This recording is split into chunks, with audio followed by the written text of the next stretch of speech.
অবিল ওয়ালিদাইন ইহসানা, বাবা মায়ের সাথে ইহসান মানে বাড়াবাড়ি নয়, ছাড়াছাড়ি নয়। ভালো করে বুঝেন, আশা করি বিষয়টা বুঝছেন। কারণ আপনাদের অনেকে না জানার কারণে করেছেন, আর তারপরে এখন হাই হাই করছেন যে কী করলাম, কিছুই তো নেই আমার কাছে, অসহায়, বিদেশে তো আর টাকা পয়সা নেই, একসময় এখানে সুযোগ সুবিধা ছিল, সব শেষ হয়ে গেছে, সুতরাং এখন খালি হাতে গেছেন। কি করলেন আপনি? নিজের উপর জুলুম করেছেন আর ছেলে মেয়েদের উপর জুলুম করেছে, এমন কাজ করবেন না। আবার বাবা মায়ের হক নষ্ট করে অবিল ওয়ালিদাইন ইহসানা যেন মনে থাকে। বাবা মাকে শুধু টাকা পয়সা দেওয়ার বিষয়টা নেই, তার চাইতে বড় গুরুত্ব। অনেক বাবা মায়ের টাকার প্রয়োজন নেই, পয়সার প্রয়োজন নেই, কিন্তু একটু ভালোবাসা চায় ছেলের কাছ থেকে, মেয়ের কাছ থেকে। কী চায়? একটু ভালোবাসা, মিষ্টি ভাষা চায়, হ্যাঁ, একটু সম্মান চাই, এহতেরাম চাই, হ্যাঁ, একটু আদর চাই। এই বার্ধক্যে ছোটো বাচ্চার মতো হয়ে গেছে, তখন একটু আদর চাই, জি, মায়া মমতা চাই, পাশে এসে বসবেন, একটু খোঁজ খবর নেবেন আপনি, এটা চাই। অথবা দূর থেকে টেলিফোন করবেন, ডেলি একটু খোঁজ নেবেন, এটা চাই, মনটা বড় হবে। এগুলো করতে হবে, বান্দার হক আদায় করতে হবে। বান্দার হকের ক্ষেত্রে একটি গুরুত্বপূর্ণ হক হচ্ছে আর্থিক হক, পয়সার হক। এই পয়সার ক্ষেত্রে আজকাল অধিকাংশ যারা সহি আকিদার দাবিদার, তারাও মনে হয় ফেঁসে যাবে। এই জন্য বিষয়টি আজকে বিশেষ করে শেষখানে বলছি। অনেক ভাইরা আছেন দিনী লেভেল, মাশাআল্লাহ, কোরআন এবং হাদিস অনেকটা শিখেছেন ইসলাম সেন্টারে এসে, আর মাশাআল্লাহ দাড়িও রেখেছেন, আর 5 ওয়াক্ত নামাজও পড়েছেন, আর দাওয়াতি কাজে খুব আগ্রহী, কিন্তু মানুষের টাকা পয়সা ধার নিয়ে দিচ্ছেন। আপনারই শুধু প্রয়োজন, আর যার টাকা ধার নিয়ে রেখেছেন তার প্রয়োজন নেই, সেটা তার নিজের পয়সা। চাইতে কেন হবে আপনার কাছে? চাইতে কেন হবে? আপনাকে বলতে হবে যে ভাই কতদিনের জন্য দিচ্ছেন, তার আগামী দেবো, আপনি টাইম বেঁধে দেন। আপনাকে লিখে দিতে হবে যে আমি টাকাটা নিলাম, সুতরাং লিখে নেন, কি জানি আমি যদি মারা যাই, যাতে করে একটা প্রমাণ থাকে, আমি সাইন করে দিই। না, আমাদের দিনী ভাই, বড় দুঃখজনক এসব কথাগুলি। একজন আর একজনকে ধার দিচ্ছে, তখন বলছে ভাই শরীয়তে তো লিখার কথা আছে, তো একটু লিখে দেন। তখন কি বলছে জানেন? এই বড় দাড়ি আবার, মাশাআল্লাহ, আর বলছে আপনি আমাকে বিশ্বাস করেন না, আপনি আমাকে বিশ্বাস করেন না, লিখে দিতে হবে। কত বেআমল! একে অজ্ঞ বলবো না, এটা হচ্ছে ইবলিসের মতো।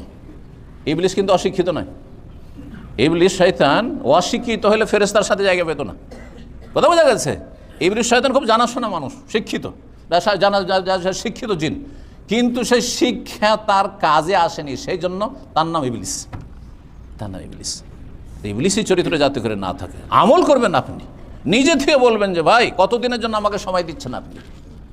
3 বছর হয়ে গেছে, এক ভাই 9-10 থাকতো, আরেকজনকে আবার হাফেজ, আরেকজন হাফেজকে টাকা ধার দিয়েছে, তারপর দেশে চলে গেছে হাফেজ সাহেব, 3 বছর হয়ে গেছে, তার বলছে ভাই টাকাটা প্রায় লাখখানি, 1.25 লাখ টাকা, 1.25 লাখ টাকা দেশের, ভাই টাকাটা দিলেন না, অনেক দিন হয়ে গেল।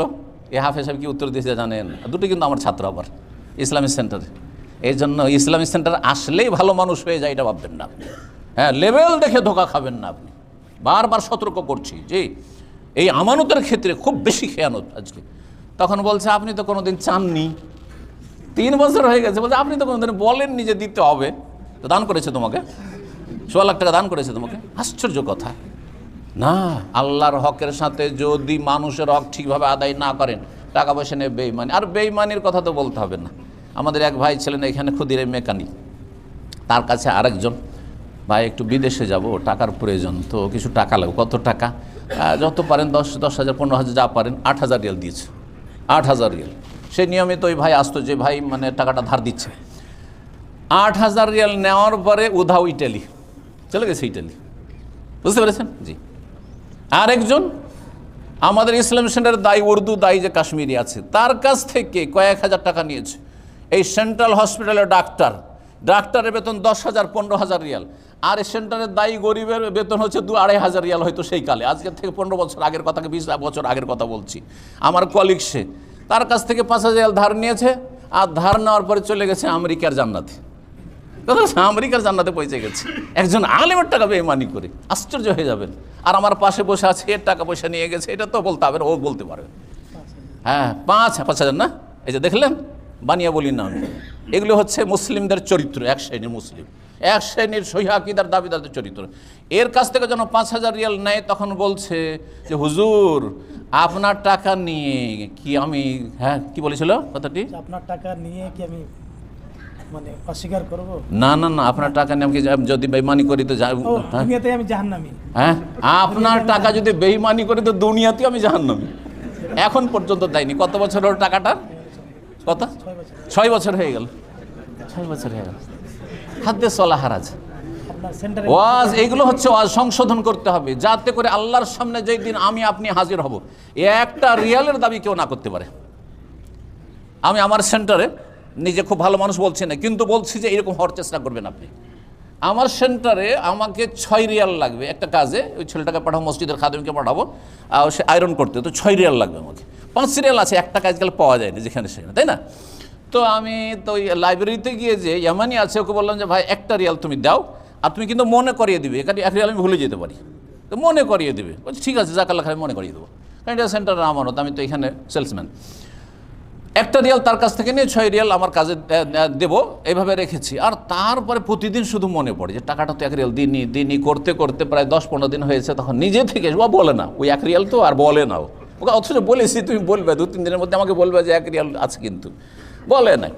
প্রায় 15 দিন হয়ে গেছে, সাথে সাথে পকেট থেকে, ওর জন্য স্পেশাল আমি পকেটে আলাদা করে রেখেছি 1 রিয়াল, যাতে মনে থাকে যে এখানে 1টা রিয়াল আলাদা কেন রাখা। এইটা করি আমি, আলাদা কেন এই টাকাটা রাখা, এখানে কোনো ব্যাপার স্যাপার আছে। আমার যেই টাকা যেখান থেকে খরচ করেছি ওখানে টাকাটা রাখা নাই, কিন্তু এই সাইডে কেন রাখা আছে।